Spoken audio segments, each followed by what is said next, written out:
Video like जरूर कर लीजिए और ऐसे वीडियो लगातार फ्री में पाने के लिए चैनल को तुरंत सब्सक्राइब कर लीजिए और बेल आइकन को जरूर टैप कर लीजिए ताकि आगे भी सारे वीडियो आपको मिलते रहे। यूट्यूब में फॉलो करते हैं तो प्लीज ये वाला फ्री टेलीग्राम चैनल जरूर ज्वाइन कर लीजिएगा। सारे नोटिफिकेशन, सारे अपडेट यहीं पे आते हैं, ध्यान रखिए। Hello everyone, welcome you all to study for civil services. और आज हमारा 14 अगस्त है। आप सभी लोग जानते हैं कि कल हमारा जो है स्वतंत्रता दिवस आने वाला है। उसकी सबको हार्दिक बधाई। और आज जो है हमारे जो आर्टिकल्स होंगे, अगर आपको इनकी पीडीएफ चाहिए तो ये है नंबर्स हमारे। इन नंबर्स पे कॉल करो और पीडीएफ को ले जाओ। ठीक है, चलो स्टार्ट करते हैं हम लोग हमारे आर्टिकल्स को। सबसे पहले इसके अंदर जो आर्टिकल है वो स्पंज सिटी या sponge city, Interpol global academy network. फिर है हमारा इलेक्शन कमिश्नर का जो भी उसकी अपॉइंटमेंट होती है उसके ऊपर बिल। फिर है जातीय संहार, एथनिक क्लेंजिंग, वायु प्रदूषण और स्वाति माउंटेन्स। स्वाति माउंटेन्स आपको याद है, मैंने आपको क्वेश्चन भी करवाया हुआ। तो सबसे पहला है स्पॉन्ज सिटीज। ये चाइना की ये जो स्पॉन्ज सिटी है ये क्या चीज है। और वहां पे बाढ़ जो है ना वो रुक ही नहीं रही है। क्यों? क्योंकि अभी क्या हुआ है कि जैसे हम सुनते हैं कि भाई असम में बहुत बड़े फ्लड्स आ गए, बिहार में आ गए, ऐसे ही चाइना में भी बहुत जबरदस्त जो है विनाशकारी बाढ़ जो है वो देखने को मिली है, जिसकी वजह से वहां पे जो है पूरा शहर जलमग्न हो गया है। जिसकी वजह से वहां पे मौत हो रही है, बहुत ज्यादा जो है वो बिल्डिंग्स का नाश होता जा रहा है। और ये सब क्या है? जो 2015 में चाइना ने स्पंज सिटी की पहल करी थी उसके ऊपर भी काफी सवाल उठाए जा रहे हैं। मैं आपको एक बार एग्जाम्पल से समझाती हूँ। जैसे आपको याद है कि बालासोर जो है उड़ीसा में, जो ट्रेन का दो ट्रेन का क्लैशेस हो गया था। और फिर काफी सवाल उठे थे कि जो रेलवे का कवच सिस्टम है वो क्या इफेक्टिव भी है सच में, है ना? हुआ था ना ऐसे। तो सेम उसी तरीके से जो है स्पंज सिटी का भी एक ये चीज पूछा गया है कि जो स्पंज सिटी है क्या ये इफेक्टिव है, जो ये कुछ समझा कर भी पाया है, रोक भी पाया है इन चीजों को। तो उसी रिस्पेक्ट में है ये वाला आर्टिकल, तो वो यही बात है। तो अभी वहां पर जो है शहरीकरण बढ़ता जा रहा है, नदियों का किनारे वहां पे लोग होते जा रहे हैं, जिसकी वजह से ये। तो अब पहले तो हम ये समझते हैं कि स्पंज सिटी का क्या मतलब है, या स्पॉन्ज सिटी। देखो, स्पॉन्ज सिटी का मतलब होता है कि आप जो है जो शहर है वहां पे बाढ़ को रोकने के लिए जो है आप उस तरीके से वहां पर रेन वाटर हार्वेस्टिंग का सिस्टम तैयार करते हैं ताकि वहां पे फ्लड्स को रोक लिया जाए। और अगर वहां पे कोई भी शहरीकरण हो रहा है वहां पे पानी रुके नहीं, मतलब फ्लडिंग की सिचुएशन क्रिएट ही ना हो, अपने आप ही पानी जो है वहां रुके ही नहीं। वहां पे जो है एनक्रोचमेंट बना दी जाए, कंक्रीट से बना दिया जाए, जिसकी वजह से वहां पे बाढ़ जो है या पानी वहां रुके ही नहीं। तो 2018 का डेटा भी आया था, उससे भी यही पता चला। तो उसे कहते हैं स्पॉन्ज सिटी। स्पॉन्ज मतलब कि पानी सोख लेगी अपने अंदर। स्पॉन्ज का मतलब यही होता है कि भाई जो बाढ़ का पानी है या बारिश का पानी है वो अपने अंदर उसको एकदम से रोक लेगी, उसको अपने पास एकदम से रख लेगी, सोख लेगी उसको। तो इसमें आया था ये चीज यहाँ पर। इसका काफी जगह पे अच्छा इम्पैक्ट देखने को मिला। कुछ जगह को सिलेक्ट किया गया इसके लिए, लेकिन 64 सिटीज ही इसके लिए सिर्फ कर पाई। और साथ ही साथ अगर आप इंडिया की हम बात करें तो इंडिया में तो आपको पता है 2013 में केदारनाथ फ्लड्स आए थे, 2023 में फ्लड आए। वो तो इस बार तो बहुत जबरदस्ती बारिश शुरू हो गई थी। तो स्पॉन सिटी वो इस तरीके से बनाई जाती है ताकि रेनफॉल का अगर लेवल अपनी सीमा से ऊपर चला भी जाता है तब भी हमें जो है वो आराम से संभाला जा सकता है। ठीक है, तो ये देखो आप एक बार, ये इस तरीके से एक स्ट्रक्चर तैयार होगा रेन वाटर के लिए भी। रेनफॉल का जो होगा एक ऐसा पेवमेंट होगी। पेवमेंट का मतलब क्या होता है? कि रास्ता होगा, और वो रास्ते से सारा कुछ जो है वो इजीली पानी वहां तक फ्लो करता जाएगा। आसपास रिवर भी होगी, उससे भी वाटर को रीयूज करा जाएगा। रेनफॉल के लिए रिकवरी सिस्टम होगा और वाटर को इस्तेमाल दोबारा कर लिया जाएगा। अलग से रेन गार्डन बनाया जाएगा जिसमें पानी जो है उसके लिए रास्ता होगा और वहां से इजीली फिर पानी को ले जाना आसान हो जाएगा। तो इसे इसे कहते हैं स्पॉन्ज सिटी। पानी का दोबारा से इस्तेमाल भी हो जाएगा इसमें। क्लियर हुआ भाई? तो ये एक छोटा सा आर्टिकल है, इसको दिमाग में रखिएगा। अगला आता है भाई, जो कि इंटरपोल का एक ग्लोबल एकेडमी नेटवर्क है। पीछे से आपको शायद डॉग्स बार्किंग की कुछ आवाज आ रही होगी, पर अब जो है नहीं आएगी। अब आप क्लियरली आराम से पढ़ सकते हो। अब है इंटरपोल का ग्लोबल एकेडमी नेटवर्क। अब इंटरपोल आपको पता है पूरे वर्ल्ड की सबसे बड़ी एक पुलिस की एक वो होती है, इंटरपोल इंटरनेशनल पुलिस होती है। अब इसमें कौन जुड़ गई है? सीबीआई जुड़ गई है, अपने इंडिया की सीबीआई जो है वो इसमें जुड़ गई है, सेंट्रल ब्यूरो ऑफ इन्वेस्टिगेशन। और ये जो है अब हम जो है इंटरपोल के 10वें मेंबर बन चुके।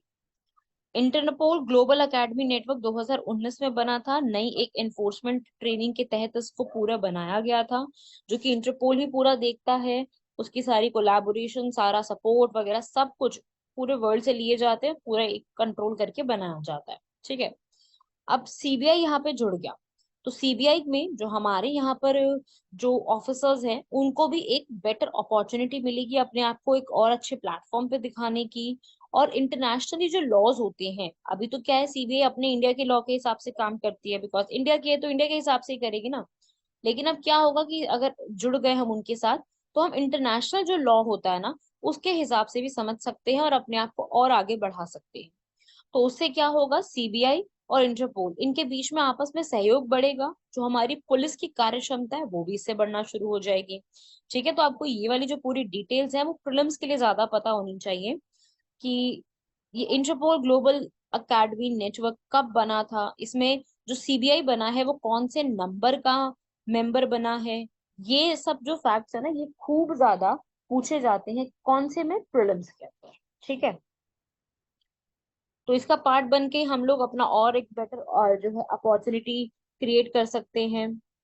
बाकी आपको इंटरपोल के बारे में तो पता ही है ना सारी बातें। हमने इंटरपोल के बारे में कई बार पहले डिस्कस किया हुआ है और मैंने तो बहुत सारा बताया हुआ कि ऐसे है ऐसे है।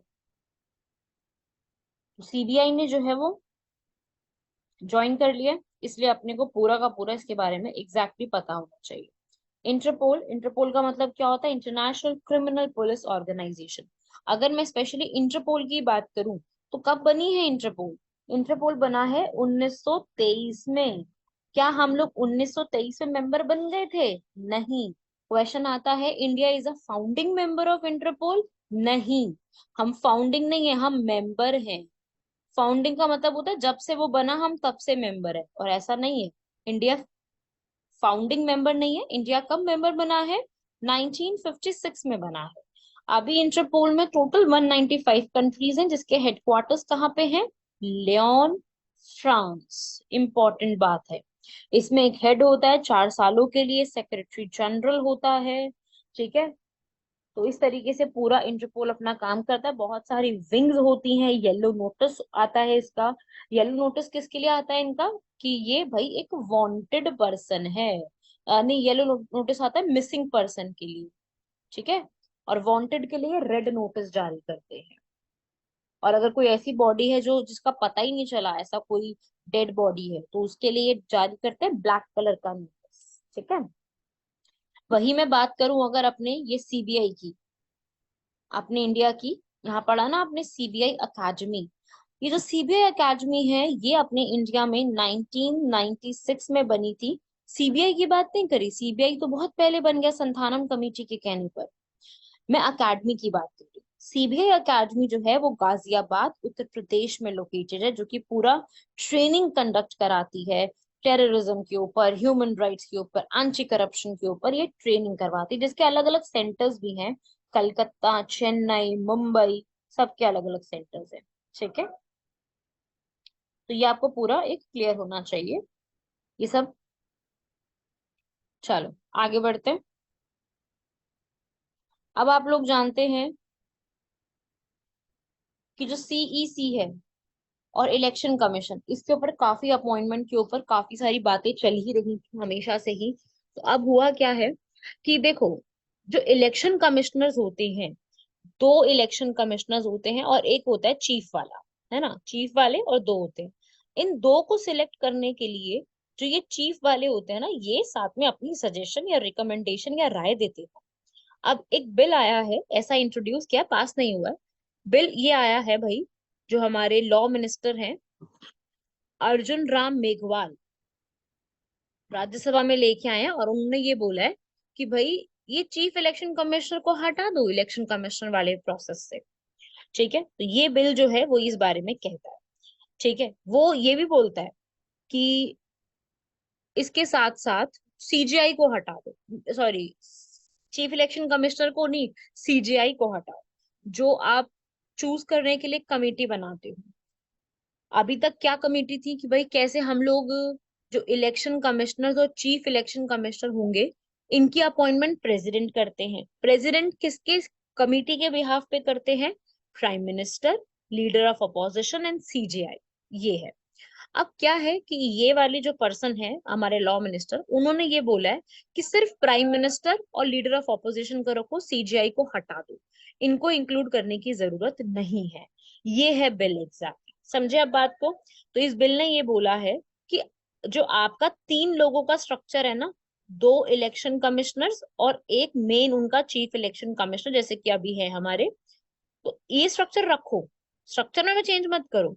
लेकिन जो इनको सिलेक्ट करने वाले होते हैं ना, जो इनकी लिए सिलेक्शन कमेटी बैठती है, उस सिलेक्शन कमेटी में पीएम और जो लीडर ऑफ ऑपोजिशन होते हैं, लोकसभा में विपक्ष के जो नेता होते हैं, उनको रखो। ये मुख्य न्यायाधीश जो सीजीआई होते हैं, जैसे कि अभी हमारे डीवाई चंद्रचूड़ है, उनको हटा दो वहां से। समझे बात को अब? तो ये है वो वाला बिल। इलेक्शन कमीशन आर्टिकल 324 में मेंशन्ड है, तो ये भी आप पढ़ लो। इस बिल में ये बात बोली गई है, ये जो चल रहा है वैसे ही चलने दो, लेकिन अपॉइंटमेंट जो है वो इलेक्शन कमेटी के बेस पे होगी, और सिलेक्शन कमेटी में ये सब लोग आप रखिए। अभी तक जो है सिलेक्शन कमेटी में प्राइम मिनिस्टर तो रहेंगे, ये लीडर ऑफ अपोजिशन, एक cabinet minister. Leader of opposition नहीं है अगर कोई, जैसे अभी भी कोई बड़ी पार्टी नहीं है, तो उस हिसाब से आप यहाँ पे क्या करोगे, जो भी सबसे लार्जेस्ट सिंगल बॉडी होती है उसका चूज कर लोगे। सर्च कमेटी यहाँ पर बैठेगी, पैनल प्रिपेयर करेगी 5 लोगों का, उन पांचों में से किसी को सिलेक्ट किया जाएगा, हर एक के जिसमें एक्सपर्टीज होंगी। उस सर्च कमेटी अपना 5-6 लोगों को लेकर के आएगी, और फिर उसके बाद सिलेक्शन कमेटी उसको चेक करेगी, उसमें से सिलेक्ट करेगी, है ना, किसी के नाम तो देने पड़ेंगे ना सिलेक्ट करने के लिए। अब इनकी क्वालिफिकेशन देखो, कॉन्स्टिट्यूशन में तो नहीं लिखी हुई है कि चीफ इलेक्शन कमिश्नर उनकी क्या क्वालिफिकेशन रखनी है, पर क्वालिफिकेशन इन्होंने डिसाइड करी कि भाई जो भी पहले कभी सेक्रेटरी रहे हैं सेंट्रल सरकार के अंदर, उनको कोई एक्सपर्टीज हो इलेक्शन कंडक्ट कराने में, हम उनको चूज कर सकते हैं इन कामों के। ठीक है, इसमें तो कोई गड़बड़ नहीं है। बाकी इनकी सैलरी के ऊपर बोला है, भाई सैलरी जो है वो कौन डिसाइड करेगा, जो ये कैबिनेट सेक्रेटरी की होती है सेम उनकी सैलरी भी वैसी ही रखेंगे, जो कि ठीक है। चीफ इलेक्शन कमिश्नर जो मुख्य वाला होगा और जो अन्य होंगे 2 लोग, सबकी सैलरी सेम रखेंगे, और वही सम टर्म जो होगा, जो अवधि होगी इनके कामों की, वो भी उतने रखेंगे, 6 years/65 years। या तो 6 साल कंप्लीट होगा या फिर रिटायरमेंट की एज आ गई 65 वर्ष, तो दोनों में से जो भी हो गया वो हो गया। ठीक है, अगर मान लो यही एक पर्सन है, चुनाव आयुक्त जो है, मतलब इलेक्शन कमिश्नर, वही आगे मुख्य चुनाव आयुक्त बन जाते हैं, चीफ इलेक्शन कमिश्नर बन जाते हैं, तो भी उनका कुल कार्यकाल 6 वर्ष से अधिक नहीं करना जाएगा। ठीक बात है, ये भी मेरे को इसमें कोई गड़बड़ नहीं लग रही, अच्छा बात बोली है। और दोबारा नहीं आ सकते, ये बात बहुत अच्छी कही है। इस बिल में रीअपॉइंटमेंट नहीं हो सकती, जबकि पहले रीअपॉइंटमेंट थी। पहले जो है चीफ इलेक्शन कमिश्नर और इलेक्शन कमिश्नर एलिजिबल थे रीअपॉइंटमेंट के लिए, अब हटा दिया गया। बहुत अच्छी बात करी, ये वाला पॉइंट मुझे सबसे बेस्ट लगा। उसके बाद यहाँ पर सिलेक्शन जो होगी किसी भी बात पर, मान लो जो इलेक्शन कमिश्नर है और जो दो चीफ इलेक्शन कमिश्नर्स हैं, दो इलेक्शन कमिश्नर्स हैं, चीफ वाला और दो अलग, टोटल 3 है, कोई भी प्रॉब्लम हो गई इनके बीच में, तो यहाँ पर 3 में से जो 2 कह रहे होंगे वो बात मानी जाएगी। ऐसा नहीं कि चीफ वाले की सारी बात मानी जाएगी, असल में सबकी बात सेम तरीके से मानी जाएगी, और जो ये 3 है इसमें मेजोरिटी वोट से सारा डिसाइड किया जाएगा। ठीक है, तो जो मैंने आपको पॉइंट सारे बता दिए आप रीड कर सकते हो, मैंने आपको एक्सप्लेन पूरा कर दिया कि ऐसे ऐसे होगा। बाकी ये जो जैसा प्रोसेस चल रहा था हटाने का, इनको इनको हटाने का प्रोसेस क्या है, सेम एज सुप्रीम कोर्ट का जज, हमारे सर्वोच्च न्यायालय के न्यायाधीश को हटाने का जो प्रोसेस होता है सेम वही होता है। तो मेन इस बिल में सिर्फ क्या चेंज किया है, मेन इस बिल में चेंज किया कि भाई पहले तो सीजीआई को हटा दो, ठीक है ना, और बाकी सब बातें ऑलमोस्ट सेम ही है। बस एक पॉइंट और चेंज हुआ है कि भाई री इलेक्शन का जो सिस्टम था, कि री इलेक्शन दोबारा हो सकता है या नहीं, री अपॉइंटमेंट मतलब, तो वो चेंज हुआ कि पहले री अपॉइंटमेंट पॉसिबल था, इसमें हटा दिया गया। बाकी सब बातें तो देखो सेम ही रही हैं, ज्यादा कुछ चेंजेस नहीं हुए, बाकी इन्होंने थोड़ा सा चेंज करके, ठीक है, जो भी, क्योंकि बात आ रही थी काफी ज्यादा सिलेक्शन प्रोसेस के ऊपर, तो वो अब जो है बीजेपी की पार्टी के लोगों ने मुंह बंद कर दिया सबका, इन्होंने प्रोसेस ही चेंज कर दिया, ठीक है। तो ये आया है बिल, इसको भी याद रखिएगा। एथनिक क्लींजिंग, जातीय संहार, आप सभी लोग जानते हैं देश जल रहा है। कुकी, हमार, जोमी, मेतई, ये सब जो हैं यहाँ पर, कथित तौर पे मणिपुर में बहुत बहुसंख्यक मेतई लोग जो राज्य मशीनरी द्वारा सहायता प्राप्त है, जातीय संहार उनके साथ किया जा रहा है। अब बात अगर मैं आपको समझाऊं कि जातीय संहार, एथनिक क्लेंजिंग किसे कहते हैं। एथनिक क्लेंजिंग का मतलब होता है कि कोई भी एक क्षेत्र है उसमें जातीय रूप से सजातीय बनाने के इरादे से, वहां पर जो है उस क्षेत्र से जो भी उसमें वहां की जात में रहने वाले लोग, नस्ल के रहने वाले लोग, उनको व्यवस्थित रूप से जबरन हटाने की कोशिश की जाए, एथनिक क्लेंजिंग, ठीक है, जबरदस्ती वहां से हटाया जाए, चाहे वो किसी भी तरीके से उनका पूरा ट्रांसफर करा दो, चाहे वहां पर इस तरीके की चीजें कर दो, जैसे कि मतलब विवश कर दो उनको, जैसे हत्या, बलात्कार, संपत्ति का विनाश, ऐसी चीजें कर दो जिसकी वजह से वो खुद ही वहां से हटना शुरू हो जाए, जो कि ऑब्वियस सी बात है, एक मानवता के विरुद्ध अपराध है, एक क्राइम है, और ये जेनोसाइड के अंडर आता है, ठीक है। एथनिक क्लेंजिंग इंटरनेशनल लॉ में भी कोई इसकी डेफिनेशन नहीं दी गई है खास, ठीक है। तो एथनिक क्लेंजिंग बहुत ही गलत शब्द है और यहाँ पर ये हो रहा है ताकि उस जगह पर जो है एक राष्ट्रवाद की भावना बनाई जा सके। बिल्कुल ये चीज जो है वो गलत हो रही है, और ये जो एक पूरा रिलीजन भी यहाँ पर इंक्लूडेड है, इकोनॉमी भी इंक्लूडेड होती है।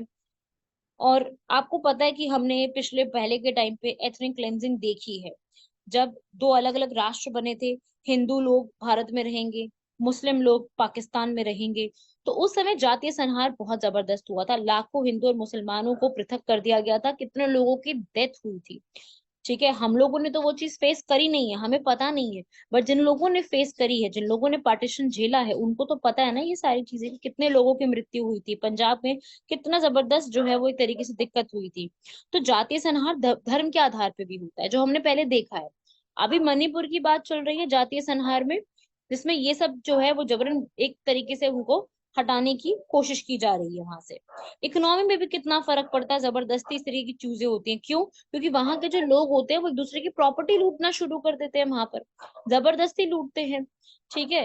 एक दूसरे, एक जगह से का, एक जगह के जो ज्यादा लोग होंगे वो दूसरी जगह के लोगों को लूटना शुरू कर देते हैं, चाहे सोने की दुकानें हो, चाहे और किसी चीज की दुकानें हो, और पॉलिटिकल भी इस पे इम्पैक्ट पड़ता है अच्छा खासा। तो एथनिक क्लेंजिंग जो है ये एक बहुत ही गलत चीज है, क्यों? क्योंकि हमारे कॉन्स्टिट्यूशन के आर्टिकल 21 में भी लिखा हुआ है साफ साफ, जीवन और व्यक्तिगत स्वतंत्रता की सुरक्षा, लाइफ एंड पर्सनल लिबर्टी। तो यहाँ पर किसी भी पर्सन को जान मानी का हानि तो होना ही नहीं चाहिए, क्योंकि इसके अंदर जो राइट टू लाइफ है आर्टिकल 21, उसमें तो बहुत सारे पॉइंट्स हैं, उसमें साफ लिखा है dignity, health, pollution free environment, abroad जाना, प्राइवेसी, शेल्टर, सारी बातें हैं आर्टिकल 21 में।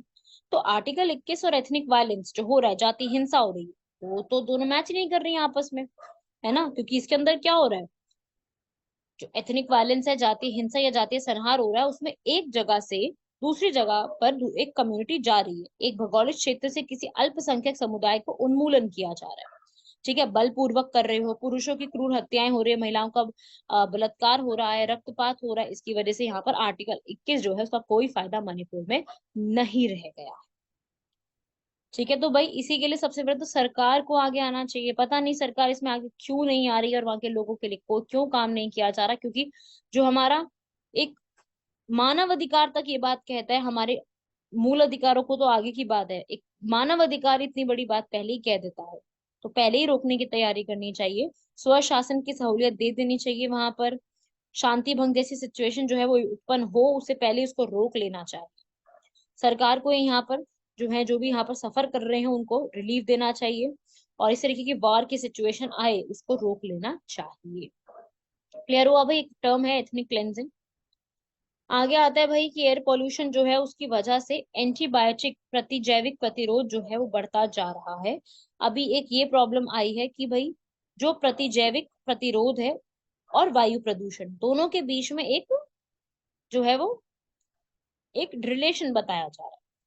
ये देखा गया है कि भाई जैसे जैसे पॉल्यूशन का लेवल बढ़ता जा रहा है, हम एंटीबायोटिक के अगेंस्ट जो अपने आप को बचा लेते हैं ना, वो जो है ना, वो यहाँ पर देखा गया कि एंटीबायोटिक रेसिस्टेंस जो है ना, वो यहाँ पर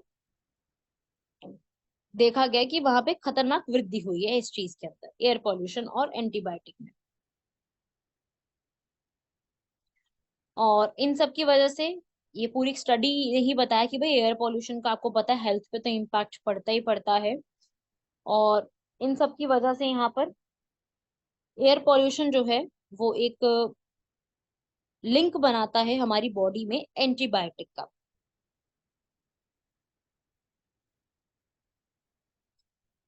तो इसके अंदर यहाँ पर वायु प्रदूषण और प्रतिजैविक प्रतिरोध के बीच में जो है कुछ खास बातें पता तो नहीं चल पाई हैं, लेकिन श्वसन और संरचन में यहाँ पर काफी चीजें देखने को मिली हैं। तो ये छोटा सा एक आर्टिकल, इसको रीड कर सकते हो आप। चाहिए भाई?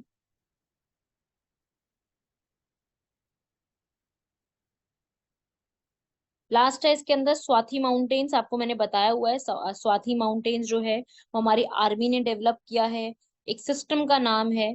माउंटेन्स का मतलब ये नहीं कि वो माउंटेन लोकेटेड है, ये वेपन को लोकेट करने का एक रडार होगा जो कि हमारी खुद की बीईएल ने, जो कि एक पीएसयू है, उन्होंने यहाँ पर बनाया है सेल्फ टेक्नोलॉजी स्वाति माउंटेन्स के नाम से, जिसमें हमारी पूरी एक ऐसी टेक्नोलॉजी लगी होगी कि ऐसा रडार सिस्टम लगा हुआ होगा जो बहुत दूर से भी जो रॉकेट के लॉन्च कहाँ हो रहे हैं और कहाँ कहाँ पे जो है तोपें रखी हुई हैं, वो सब कुछ यहाँ पे जान सकता है। ठीक है, ये फायर की ट्रेजेक्टरी कहाँ पे होगी, ये सब कुछ जानने में एक मदद करता है। और ये काफी ऊंचे एरियाज में, सबसे बड़ी बात है कि इसकी जो एक अच्छाई है, सबसे बेस्ट चीज ये है कि सबसे ऊंचे ऊंचे जो एरियाज होते हैं ना वहां पे भी प्रोटेक्शन प्रोवाइड कर सकता है, तो एनवायरनमेंट के लिए भी कोई हार्म नहीं करेगा। ऊंचे ऊंचे जो अल्टीट्यूड्स होते हैं, जो माउंटेन्स के बड़े बड़े रीजन है, जैसे कि लद्दाख हो गया चाइना से हमें कंट्रोल करने के लिए, जम्मू कश्मीर हो गया, अरुणाचल प्रदेश हो गया, जहाँ पे ऊंचे ऊंचे माउंटेन्स है, वहां पे अपने आप को बचाने के लिए या फिर अपने आप को ये चीजों को जानने के लिए बहुत अच्छा वेपन सिस्टम है ये वाला। स्वाति माउंटेन्स कहते हैं इसको। स्वाति माउंटेन्स जो है ये दो तरीके से वर्जन बनाया गया है, एक स्वाति प्लेन्स और एक स्वाति माउंटेन्स। प्लेन्स प्लेन्स में जाएगा, स्वाति माउंटेन्स जो कि माउंटेन्स में जाएगा। प्लेन्स मतलब कि जो फ्लैट सर्फेसेस होंगे वहां पे भेजा जाएगा बाकी पूरे भारत के अंदर। स्वाति माउंटेन जो कि स्पेशली सिर्फ माउंटेनियस रीजन के लिए तैयार किया गया है। तो यही है एक चैलेंजेस को यहाँ पर आर्म्ड फोर्सेस के ओवरकम करने के, जैसे टैंक तैयार करते हैं ना, जैसे मैंने आपको बताया था पहले भी, जोरावर टैंक, ऐसे एक टैंक तैयार हुआ था। और अभी तैयारी किसकी की गई है? स्वाति माउंटेन्स की। तो ये दो एक तरीके से हैं जिनको स्टार्ट किया गया है। ठीक है भाई, चलो आज के हमारे क्वेश्चन देख के कंप्लीट करते हैं। पुष्प पोर्टल है यहाँ पर जो कि हमारी इलेक्ट्रिसिटी की डिमांड को कंप्लीट करने के लिए बनाया गया है। पुश, पुश पी, पी का मतलब क्या होता है? पावर, पावर को खींचो, पावर को खींचो और ज्यादा मतलब पावर दो, क्योंकि आपको पता है समर के टाइम पे पीक सीजन आ जाता है पावर्स का, बिजली का। और बिजली जो है आपको पता है कि बहुत ज्यादा जाने लग जाती है, छीन ली जाती है, एसी नहीं चल रहे होते हैं, हल्की सी बारिश होती है बिजली चली जाती है। क्यों? क्योंकि यहाँ पर प्रॉब्लम बहुत रहती है। तो उसके लिए यहाँ पर अगर कभी किसी भी जो डिस्कॉम्स होते हैं, डिस्कॉम्स का मतलब क्या होता है? जो हमें बिजली सप्लाई करते हैं, उनके पास ये पोर्टल रहेगा जिनसे उनको ये पता चलता रहेगा कि भाई इस इलाके में इस समय इस दिन ज्यादा बिजली जा रही है।